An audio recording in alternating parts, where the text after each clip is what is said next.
주시는 은혜가 있을 줄로 믿습니다. 저는 지난 한 주간 동안 좀 힘든 한 주간을 보냈습니다. 아마 여러분도 힘드셨을 거예요. 대한민국 국민이라면 다 힘들었을 거예요. 이게 나라가 어떻게 이 지경이 되었는가, 또 이게 앞으로 어떻게 될 것인가. 그러면 그리고 또 우리 마음속에 이런 마음 있잖아요. 이러려고 대한민국 국민이 되었는가, 이런 생각도 가질 수 있고 그렇습니다. 하여튼 나라를 위해서 우리가 많이 기도해야 될 것 같아요. 저는 마음도 힘들었지만 몸도 아주 힘들었습니다. 지난 월요일에 저는 양쪽 이 엄지 발톱에 KD라고 하는 시술을 받았습니다. 여러분, 내성 발톱이라는 말을 들어보셨습니까? 이게 발톱이 살을 파고 들어가는 증상인데요. 아주 고통스럽습니다. 그래서 발톱에 양 가상사리를 잘라내고 발톱을 똑바로 자라도록 철사를 심어두는 그런 시술입니다. 저는 평소에 발톱을 아주 우습게 생각했는데 이번에 아주 혼이 났습니다. 발톱이 이렇게 소중하구나, 발톱에게 잘해줘야 되겠구나, 그런 생각을 했습니다. 알고 보니 손톱 발톱이 우리 몸에서 힘을 쓰게 하는 중요한 역할을 한다고 합니다. 손톱이 없어지면 물건을 움켜잡을 수가 없게 되고, 발톱이 없어지면 발의 힘이 없어져서 버티지 못하게 된다고 합니다. 손톱 발톱은 참 별것이 아닌 것처럼 생각되기 쉽습니다. 그런데 이번에 보니까 우리 몸에서 아주 소중한 지체라고 하는 것을 깨닫게 되었습니다. 그런데 여러분, 우리 인생도 그렇습니다. 평소에는 존재감 없이 느껴지던 사람이 아주 중요한 순간에 중요한 역할을 해내기도 합니다. 하나님의 역사에는 더욱 그렇습니다. 성경에는 수많은 인물들이 등장합니다. 하나님의 역사를 이뤄낸 수많은 인물들이 등장합니다. 그런데 이 인물들이 다 탁월하고 위대하고 대단한 인물들이 아닙니다. 그 가운데는 우상을 만들었던 사람도 있었고, 사기꾼도 있었고, 창녀도 있었고, 장애인도 있었고, 배우지 못한 천한 어부들도 있었습니다. 아주 평범하거나 평범 이하인 사람들이 등장하여 하나님 역사의 주인공 역할을 해냅니다. 오늘 우리가 읽은 본문에는 에훗이라고 하는 사사가 나옵니다. 사사는 이스라엘 위기 상황에서 하나님이 세워주셨던 지도자였습니다. 그런데 이스라엘 사사들은 굉장히 특출한 인물이 아니었습니다. 사사들은 대부분 농부였고 목동이었고 기생의 아들이었고, 이런 평범한 사람들이, 아니 좀 모자라고 부족한 사람들이 사사로 부르심을 받고 사명을 감당했습니다. 그 사명이 어떤 사명입니까? 이스라엘을 위기로부터 구원해내는 그런 사명을 감당한 것입니다. 오늘 본문의 에훗도 그런 사람입니다. 오늘은 에훗을 통해서 하나님의 역설적인 은혜에 대해서 생각해 보고자 합니다. 첫째로, 하나님께 부르심을 받은 인물들은, 우리가 그런 생각을 해요. 하나님께서 부르심을 받은 인물들, 무언가 하나님의 큰 역사를 이룬 인물들은 특별하다, 다르다, 이런 생각을 하는데 그것이 편견이라는 것입니다. 그런 편견을 뛰어넘어야 한다는 것입니다. 이스라엘은 처음부터 왕정 국가가 아니었습니다. 첫 번째 왕인 사울이 세워지기까지 이스라엘은 사사라는 특별한 직임을 가진 지도자들에 의해 다스려졌습니다. 사사들은 평상시에 자기 일을 했어요. 자기 일을 하다가 이스라엘이 위기에 빠지게 되면 하나님께서 그들을 부르셔서 사사로 세우셔서 이스라엘을 구원할 사명을 맡겼던 것입니다. 그래서 사사기 2장 15절에 보면 이렇게 사사의 역할을 기록하고 있어요. 사사기 2장 15절. 자, 제가 읽겠습니다. 그냥 여호와께서 사사들을 세우사 그 다음에 노략자의 손에서, 침략자의 손에서 그들을 구원하게 하셨으니, 그렇게 기록하고 있습니다. 그런데 주목해 볼 것은 이스라엘 사사 12명이 대부분 가난하거나 천한 출신이었다는 사실입니다. 사사 중에 한 사람인 삼갈은 평범한 목동이었고 기드온은 우리가 잘 알고 있는 대로 겁이 많은 유약한 농부였으며 입다는 기생의 아들이었습니다. 오늘 등장하는 에훗도 마찬가지입니다. 본문은 에훗을 가리켜 이렇게 기록하고 있어요. 2장 16절에 보면 왼손잡이 에훗, 이게 굉장히 중요한 의미가 있는 것입니다. 그냥 에훗 그러면 되잖아요. 그런데 여기서 왼손잡이 에훗 그렇게 소개하고 있습니다. 여기서 왼손잡이는 단순히 왼손을 쓰는 사람을 말하는 것이 아닙니다. 이것을 히브리어 원어로 살펴보면 이 의미가 오른손에 장애가 있는 자, 그런 뜻입니다. 그러니까 무슨 태어나면서 왼손 쓰게 되고 이런 것이 아니라 오른손을 못 쓰게 되어서 오른손에 장애가 있기 때문에 왼손을 쓸 수밖에 없었다, 그 말입니다. 성경에 보면 이 오른손은 힘, 권위, 능력을 나타냅니다. 그래서 하나님의 능력, 하나님의 힘, 하나님의 권능을 표현할 때 뭐예요? 오른손이란 표현을 사용하고 있습니다. 출애굽기 15장 6절 말씀을 보면, 출애굽기 15장 6절 말씀, 이 말씀을 보세요. 여호와여 주의 오른손이 권능으로 영광을 나타내시이다. 그 다음에 보면 여호와여 주의 오른손이 뭐예요? 원수를 부수시니이다. 원수를 물리친다는 거예요. 시편 60편 5절에 보면 주께서 사랑하시는 자를 건지시기 위하여, 그 다음 보세요. 주의 오른손으로 구원하시고 응답하소서. 그러니까 이 오른손은 힘을 상징하는 거예요. 오른손은 권능을 상징하는 것입니다. 그런데 에훗은 오른손을 쓸 수 없는 거예요. 그래서 왼손잡이가 된 거예요. 그리고 에훗을 베냐민 지파라고 소개하고 있는데요. 이 베냐민이라고 하는 이름은 오른손의 아들, 그런 뜻입니다. 그러니까 베냐민 지파가 이 오른손의 힘에 대한 열망이 있었던 것입니다. 그런데 에훗은 이런 사회 속에 끼어 있는 왼손잡이였습니다. 그러니 당연히 그는 차별과 편견 속에 살 수밖에 없었던 것입니다. 편견이라고 하는 것은 사람이 갖는 가장 교만한 의식 중에 하나입니다. 나의 기준, 나의 판단을 중심으로 다른 사람을 평가하고 규정짓는 것은 얼마나 어리석고 교만한 일입니까? 그런데 세상에는 이런 편견이 너무나도 만연해 있습니다. 예수님 시대에도 사람들은 편견에 사로잡혀 살았습니다. 마가복음 6장에 보면 고향에서 배척받으신 예수님의 모습이 나옵니다. 예수님께서 사역하시면서 귀신 들린 자를 고쳐주셨어요. 병든 자를 일으켰어요. 죽은 자도 살리셨어요. 이것은 어떤 증거입니까? 아, 이분이 하나님의 아들이구나. 이분이 구약에 예언된 메시아구나. 사람들이 이런 생각을 갖기 시작한 거예요. 그때 예수님 동네에서 살던 사람들의 반응은 이렇습니다. 마가복음 6장 3절입니다. 한번 볼까요? 시작. 이 사람이 마리아의 아들 목수가 아니냐? 야고보와 요셉과 유다와 시몬의 형제가 아니냐?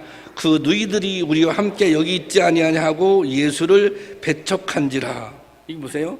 마리아의 아들 목수가 아니냐? 목수는 천한 직업이거든요. 그때 당시에 야고보와 요셉, 유다와 시몬의 형제가 아니냐? 이렇게 보잘것없는 집안의 사람이 아니냐? 그 너희들이 우리와 함께 있지 아니하냐? 이거 우리와 똑같은 사람이다. 아니, 우리보다 못한 사람들이 아니냐? 어떻게 이런 곳에서, 이런 혈통에서 메시아가 나올 수 있겠는가? 이것은 예수님이 얼마나 보잘것없는 신분인지를 확인하는 질문입니다. 이런 별 볼 일 없는 사람이 결코 메시아일 리 없다는 주장입니다. 메시아를 앞에 두고 메시아가 아니라고 주장하고 있는 것입니다. 이것은 어떻게든 예수님이 메시아일 리 없다는 자신들의 편견을, 자신들의 잘못된 생각을 정당화하기 위한 것입니다. 여러분, 오늘날 우리 사회에도 편견이 만연해 있습니다. 우리 사회는 그 어떤 나라보다도 세대 간의 갈등이라든지 뭐 다 있겠죠. 특별히 지역 간의 갈등이라든지 계층 간의 갈등이 심한 사회입니다. 그런데 그 이유, 그 갈등 때문에 곪고 썩어가는 것, 이 이유 중에 하나가 바로 편견 때문입니다. 편견. 너는 어느 지역 사람이다.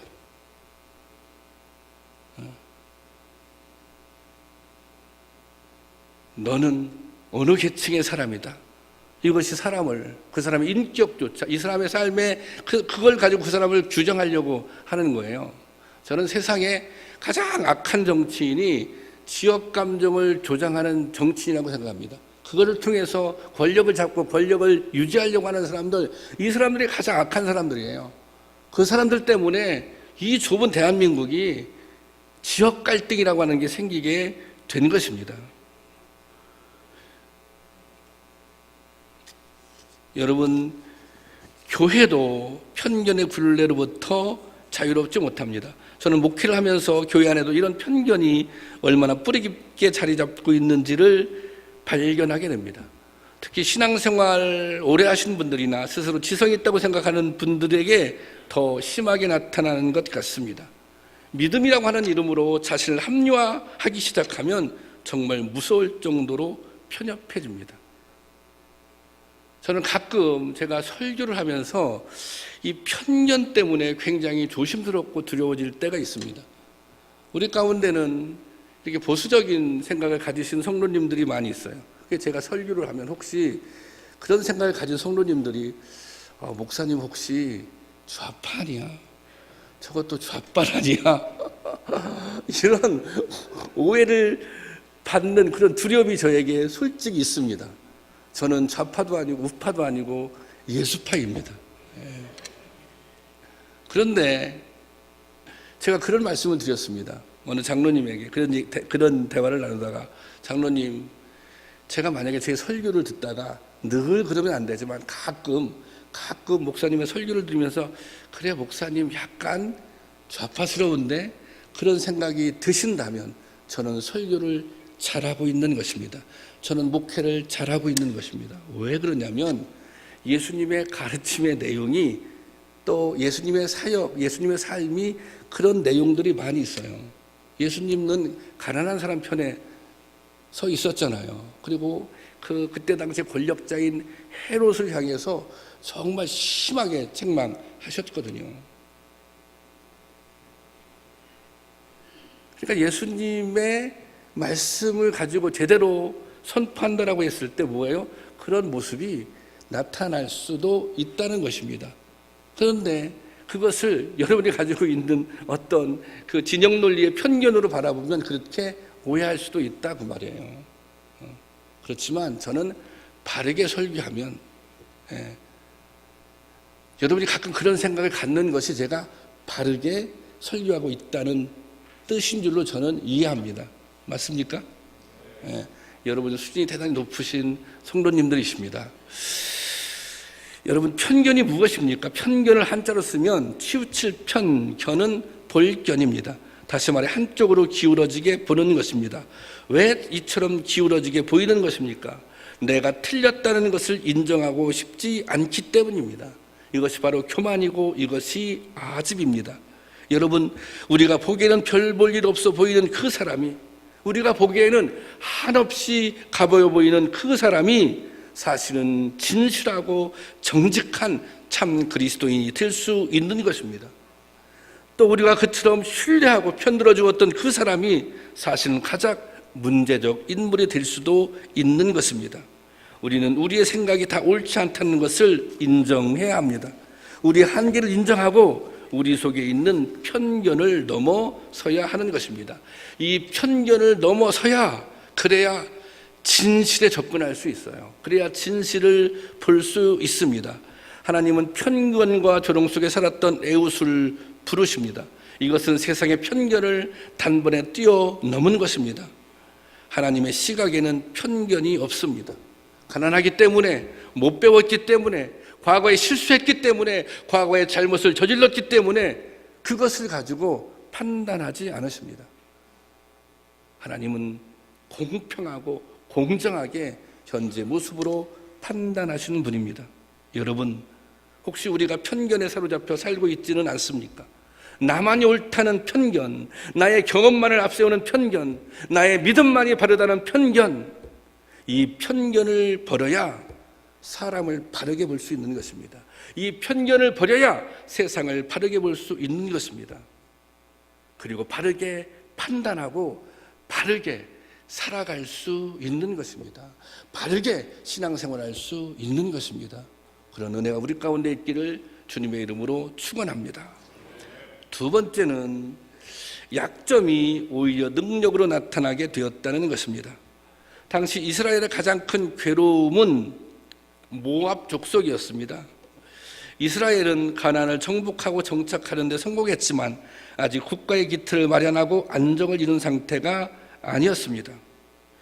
게다가 이스라엘 백성들은 이 가나안에 들어가서 이게 하나님께서 가나안까지 이렇게 인도해 주셨으니 하나님을 경외하며 우리가 이제 잘 살아야겠다 이런 마음보다는 자꾸 이 가나안 사람들이 섬기던 풍요의 신인 바알에게 관심을 가지고 그들에게 마음을 빼앗겼습니다. 이런 혼란을 틈타 모압이 침략해 오는 것입니다. 모압이 주변 세력과 힘을 모아서 침략해 오는 것입니다. 그리고 이스라엘의 가장 중요한, 이스라엘은 사막 지역 아닙니까? 그 사막 지역의 가장 중요한 요충지를 빼앗겨 버립니다. 사사기 3장 13절 말씀 한번 볼까요? 사사기 3장 13절 다 같이 보겠습니다. 시작. 아멜렉 자손을 모아가지고 와서 이스라엘을 쳐서 종려나무 성읍을 점령한지라. 여기 보세요. 에글론이 이제 모압 장수입니다. 암몬과 아멜렉 자손을 모아가지고 와서 이스라엘 쳐서 여기 보세요.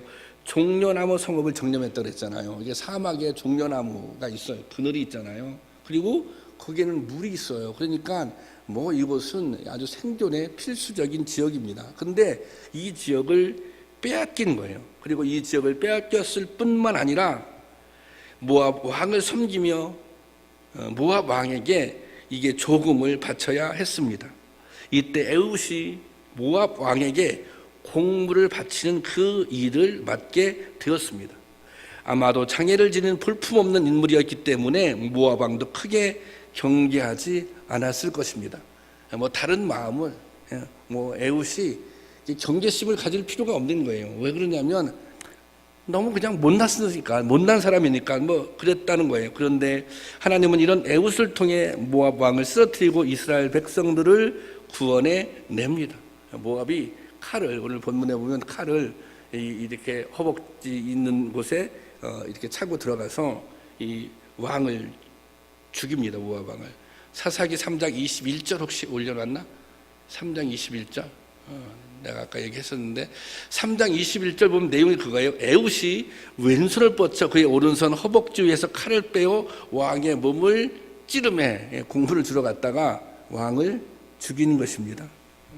이로써 이스라엘은 모압의 괴롭힘으로부터 해방됩니다. 에훗의 약점이 오히려 큰 무기가 된 것입니다. 이것이 하나님께서 역사를 바꾸시는 방법입니다. 성경은 하나님이 약한 것, 버려진 것을 오히려 들어 쓰신다고 증거합니다. 하나님께서는 아무도 눈여겨보지 않는 하잘것없는 존재를 가장 중요한 존재로 만들어 사용하시는 분입니다. 성경에는 부족하고 단점투성인 사람들이 하나님의 손에 붙잡혀서 얼마나 위대한 역사를 이루었는지 그것을 보여주는 이야기들이 수도 없이 많이 있습니다. 아브라함은, 믿음의 조상이라고 불렸던 아브라함은 아내를 누이라고 속일 만큼, 자기의 목숨을 부지하기 위해서 사랑하는 아내를 누이라고 속일 만큼 그 사회에서 아내를 누이라고 속였다고 하는 것은 요즘 말로 악하게 표현하면 성상납을 했다는 거예요. 왕에게 자기가 살아가기 위해서. 그렇게 비겁한 사람이었습니다. 야곱은 욕심 때문에 친형을 속여 먹는 사기꾼이었습니다. 예수님의 12 제자들은 사회적으로 내놓을 만한 어떤 것도 갖지 못한 초라한 어부들이었습니다. 바울은 잘 나가는 젊은 정치가의 모습이 아니라 눈이 멀어 제대로 볼 수 없는 모습이었을 때 오히려 사도로 쓰임을 받았습니다. 하나님의 역사 안에서 약함이 강함이 되고 오히려 약점이 능력이 되게 하셨기 때문입니다. 그래서 바울이 이렇게 고백합니다. 고린도전서 1장 27절입니다. 다 함께 볼까요? 시작. 그러나 하나님께서 세상에 미련한 것들을 택하사 지혜 있는 자들을 부끄럽게 세상의 약한 것들을 택하사 강한 것들을 부끄럽게 하려 하시며, 예, 세상의 미련한 것들을 택하사 지혜 있는 자들을 어떻게 한다고요? 부끄럽게 하고, 세상의 약한 것들을 택하사 어떻게 해요? 강한 것들을 부끄럽게 하려 하시며. 저는 오늘 이 대한민국에, 이 한국교회에 이런 역사가 나타나야 하는 것입니다. 세상 사람들이 볼 때는, 이 세상의 시각으로 볼 때 미련해 보이는 그런 사람들을 통해서 잘난치 않은 사람들을 부끄럽게 하고, 정말 약한 사람들을 통해서 강한 사람들을 거꾸로 뜨이는 역사가 나타나야 하는 것입니다. 여러분, 하나님의 손에 붙잡힌다면 약점은 더 이상 약점이 아닙니다. 약점은 오히려 능력의 통로가 되고 역사를 이루는 도구가 될 것입니다. 우리가 가끔 이런 얘기합니다. 나는 부족해서 못해요. 나는 약하기 때문에 못해요. 나는 단점이 있어서 안 돼요. 여러분, 이것은 겸손한 것이 아닙니다. 물론 우리가 부족합니다. 우리가 약합니다. 우리가 단점이 있습니다. 중요한 것은 우리의 약함, 우리의 부족함, 우리의 단점이 아니라 내가 하나님을 신뢰하느냐, 내가 하나님을 믿느냐, 내가 하나님을 의지하느냐, 내가 하나님께 붙잡히느냐 하는 것입니다. 오히려 내가 가지고 있는 단점이, 약점이, 부족한 점이 하나님 손에 붙잡힐 때 그것이 더 큰 능력으로 나타날 줄로 믿습니다. 그렇게 역사하시는 하나님을 믿고 신뢰하고 의지할 수 있기를 주님의 이름으로 축원합니다. 그리고 마지막으로 사사 에훗을 통해 얻는 교훈은 은혜의 역설입니다. 사회적 통념에 비춰볼 때 에훗은 비정상적이고 약점이 있는 사람입니다. 사람들은 이런 사람들을 역사의 주인공이 될 수 없다고 생각합니다. 그러나 하나님의 생각은 다릅니다. 하나님이 불러서 사용하신 사람들은 완벽한 사람들이 아니라 단점과 한계를 지닌 부족한 사람들이었습니다. 바로 오늘 여기에 우리의 희망이 있습니다. 우리가 때로 교회를 보면서 절망한다면, 오늘날 한국 사회를 보면서 절망하고 있다면, 오히려 부족한 사람을 들어서 쓰시고 역사하시는 하나님의 인도하심, 여기에 오늘 희망이 있다는 것입니다. 지난 한 주간 동안 온 나라가 혼란의 도가니였습니다. 아마도 여러분도 힘든 시간을 보내셨을 것입니다. 텔레비전 뉴스를 보는 것이 좀 고통스럽죠, 이제는. 오늘 예배를 준비하면서 저는 그 어느 때보다 설교 준비가 어려웠습니다. 나라가 이 지경인데 도대체 어떤 메시지로 성도님들을 위로하고 은혜를 끼쳐야 하는가? 눈 딱 감고 시국과 아무 상관없는 설교를 선포해야 하는가? 그렇게 하는 것이 경건하고 그렇게 하는 것이 복음적인 것인가? 저는 아니라고 생각합니다. 신앙은 교회에서 예배드리는 것이 다가 아닙니다. 우리가 이 시간 예배를 통해서 하나님의 임재를 경험한다면 그 감동과 은혜를 가지고 세상에 나가서 성도다운 삶을 살아야 하는 것입니다. 그것이 진정한 의미의 신앙생활입니다. 우리 교회는 이 땅에 하나님 나라를 세워가는 교회가 되는 것이, 그런 성도가 되는 것이 꿈이고 비전입니다. 여러분, 교회 안에서 무릎 꿇고 기도만 하고 있으면 이 땅에 하나님 나라가 세워지는 것입니까? 우리가 기도만 하고 있으면 하나님께서 알아서 하나님 나라를 만들어 주는 것입니까? 그것은 아닙니다. 우리가 기도가 너무 중요합니다. 정말 우리가 기도해야 할 때입니다. 기도를 통해서 하나님의 뜻을 분별하고, 기도를 통해서 성령 충만하고 그 힘을 얻어서 세상에 나가서 하나님의 공의를 실천해야 하는 것입니다. 그래야 이 땅에 하나님의 나라가 세워지는 것입니다. 그래야 이 땅에 하나님의 다스림이 임하는 것입니다. 그런데 세상이 어떻게 돌아가거나 말거나 아무 상관하지 않고 교회 안에서 우리끼리만 은혜 받고 감동한다면 어떻게 그 비전을, 이 땅에 하나님의 다스림을 이룰 수 있겠습니까? 이렇게 생각하다 보니 설교를 준비하기가 정말 어려웠습니다. 그래서 기도했습니다. 오늘 제가 어떤 설교를, 어떤 말씀을 선포해야 할까요? 사실은 제가 세월호 사건이 났을 때 너무 힘들었어요. 말씀을 준비할 때. 그때 정말 힘들었어요. 힘들었는데 그때 이후로 가장 힘들었던 것 같아요. 지난주에도 힘들었고 이번 주에도 힘들었고, 이 주님 이 시국에 우리 성도님들에게 어떤 메시지를 선포해야 할까요?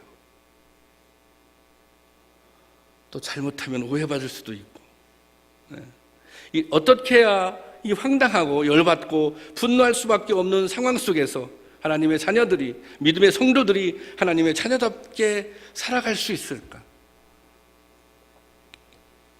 그렇게 기도하는 가운데 에훗이 떠올랐습니다. 이스라엘이 심각한 위기에 직면했을 때 하나님은 이스라엘의 구원자로 한 왼손잡이 장애인을 부르십니다. 그 내용을 다시 읽으면서 저는 힘을 얻었습니다. 그리고 소망을 발견했습니다. 하나님은 정말 보잘것없는 한 사람을 통해 위대한 구원의 역사를 이루셨습니다. 이 이야기는 하나님이 부르셨을 때 그 하나님의 부르심에 응답할 수만 있다면 오늘 우리가 희망의 태안이 될 수 있다는 것입니다. 이 비정상의 시대에 희망이 된다는 것은 우리가 하나님의 부르심에 응답할 때, 하나님의 부르심에 응답하는 사람이 있을 때, 그들이 있을 때 그렇게 될 수 있다는 것입니다. 자신의 약함을 알고 있지만, 자신의 부족함을 알고 있지만, 나의 단점도 알고 있지만 하나님 손에 기꺼이 붙잡히기를 원하고 그리고 헌신하기를 원한다면 그 사람들을 통해서 하나님께서 역사할 것입니다. 하나님의 부르심에 응답하는 사람만 있으면 세상은 희망이 있습니다. 하나님께서는 그들을 통해 역사하실 것이기 때문입니다. 만약 하나님께서 사용하신 인물들이 지성이 뛰어나고 능력이 탁월한 위대한 인물들이었다면 오늘 우리에게는 희망이 없습니다. 저는 오늘 하나님께서 지성이 뛰어나고 그야말로 아주 스펙이 뛰어난 그런 사람들만 들어서 사용하신다면 오늘 대한민국은 희망이 없습니다. 오늘 한국교회는 희망이 없습니다. 오늘 대한민국의 가장 큰 문제는 대통령이지 않습니까? 청와대이지 않습니까? 청와대는 우리나라에서 최고의 지성들이 모여있는 곳입니다. 그런데 그들이 나라를 이 모양으로 만드는데 전부 부역자들이 되었습니다. 고위 공직자들도 마찬가지입니다. 오늘날 국민 대부분은 검찰을 믿지 않습니다. 그래서 특별검사제도를 요구하고 있지 않습니까? 그동안 대통령을 칭송했던 교회 지도자들의 행태를 보면 정말 낯이 뜨거워집니다. 여러분, 우리는 대한민국이 변화되고 새로워지기를 원합니다. 저도 정말 이 대한민국이 새로워졌으면 좋겠습니다. 정말 살맛 나는 그런 나라가 되었으면 좋겠습니다. 내가 배우지 못했기 때문에, 내가 가난하기 때문에, 내가 줄을 잘못 섰기 때문에 차별받는 그런 세상이 아니라 내가 성실하게 노력하기만 하면, 내가 열심히 최선을 다하기만 하면 미래를 보장받을 수 있는 그런 세상, 주님께서 말씀하시는 공평과 정의로 다스려지는 그런 세상이 되기를 원합니다. 그런데 그런 세상은, 그런 일은 어떤 탁월한 정치인 한 사람이 나타나서 해낼 수 있는 일이 아닙니다. 오늘 제가 여러분한테 드리는 말씀은 이 말씀입니다. 어떤 탁월한 정치인이, 그런 사람 몇 명이 해낼 수 있는 일이 아닙니다. 부족하지만 이 일은 저와 여러분이 해낼 수 있습니다. 저와 여러분이 이 땅에 하나님 나라를 이루라는 부르심에 응답할 때 하나님은 우리를 통해서 일하실 것입니다. 하나님이 우리를 부르셨어요. 너희가 이 땅에 나의 다스림이 많은 세상을 만들라. 그 부르심의 음성에 우리가 응답할 때 하나님은 우리를 통해서 역사하실 줄로 믿습니다. 오히려 더 우리가 부족하기 때문에 역사하실 거예요. 우리가 더 모자라기 때문에 역사할 거예요. 중요한 것은 하나님께서 오늘 나를 부르셨다고 하는 것입니다. 에훗은 절망의 시대를 살았습니다. 나라 주변 강대국인 모압에게 정복당했고 백성들은 하나님을 떠나 우상 숭배에 빠졌습니다. 가나안 사람들을 섬기는 바알, 아세라, 이 아스다술에게 마음을 빼앗겼습니다. 누군가 백성을 이끌어줄 제대로 된 지도자가 없었습니다.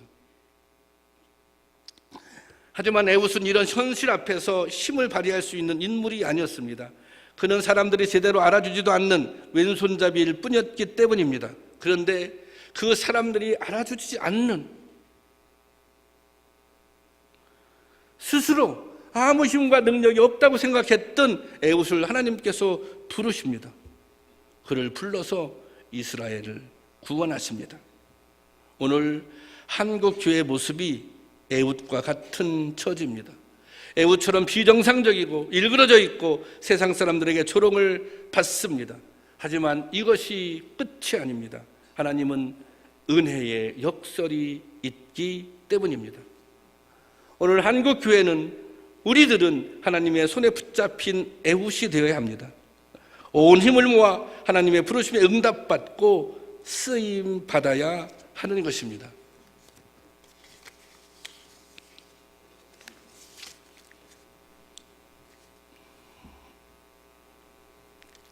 여러분, 우리 가운데 이 땅에 하나님 나라를 세우기에 부름받았다는 진정한 고백이 있다면 우리가 희망입니다. 여러분 자신이 희망이 되어야 됩니다.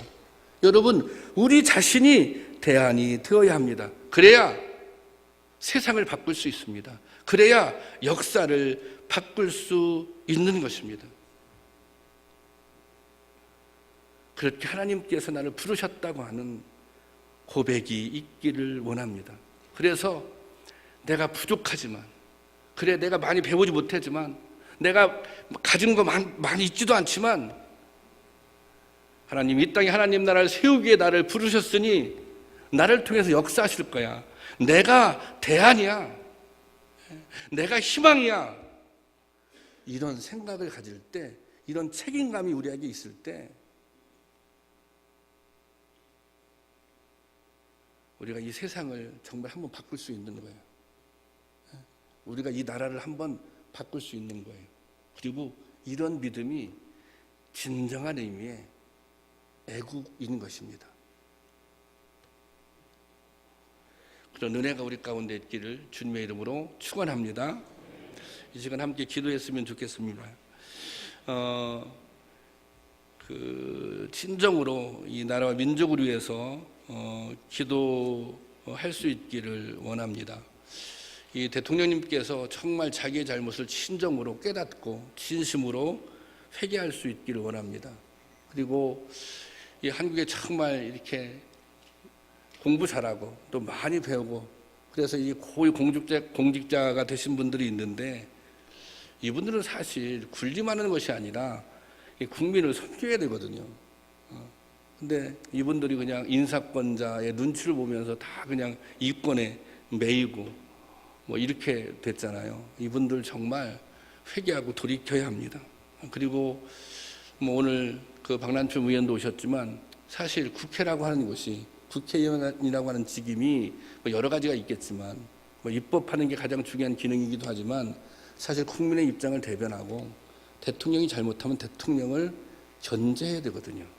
그 기능을 못하면 이게 참 어렵거든요. 그런데 사실 이 정상적인 기능이, 제 기능이 이게 한 곳이 안 돼도 다른 곳의 기능이 잘 작동하면 여기까지 오지 않는데, 이게 기능이 다 제대로 작동하지 못하니까 여기까지 오는 것이거든요. 그래서 그런 뭐 국회는 국회대로, 또 이 행정부는 행정부대로 정말 국민을 잘 섬겨서 나라를 바로 세울 수 있다는 그런 제목을 가지고 기도했으면 좋겠고요.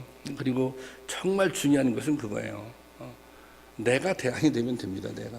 내가 이 땅에 하나님의 공의를 위해서 내가 내 자리에서, 내 자그마한 삶의 자리에서 내가 소명감을 가지고 살아야지.